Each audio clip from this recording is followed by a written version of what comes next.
What do you think of when you think of Ferrari? Do you think of super tan rich people in red convertibles? Because I sure don't. When I think of Ferrari, I think of the Formula One racing team.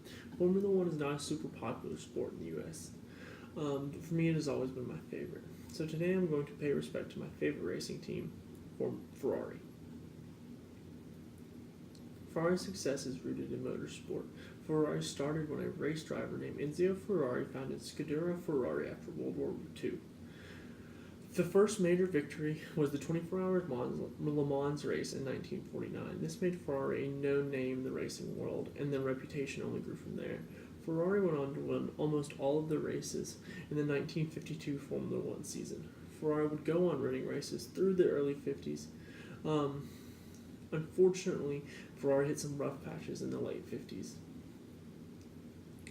As you can see, the history of Ferrari has its ups and downs, but as things are going to get better yet. Ferrari won the Grand Championship in 1961, but Ferrari's bad luck continued through the 60s. Uncooperative teammates, outdated technology, metal worker strikes in Italy, and many crashes and deaths made it impossible for Ferrari to thrive. Enzo Ferrari realized that if he was going to have a successful team, he needed more financial backing. He sold half of his stake in the road car production side of the company to Fiat in 1968. The 70s were a building time in Ferrari history.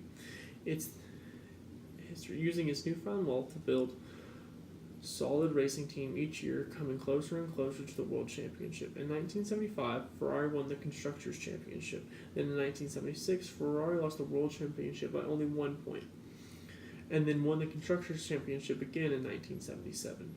The Ferrari finally did it by winning the World Championship in 1979. Ferrari's luck won't last long. Unfortunately, there were bad times ahead, but there was a light at the end of the tunnel. In the 80s, the 80s were another sad decade for Ferrari. The wins were low and the losses not only of drivers but of life was high. In 1988, Enzo Ferrari tragically died. Fiat absorbed 40% more of the company and the last 10% was left to Enzo's son.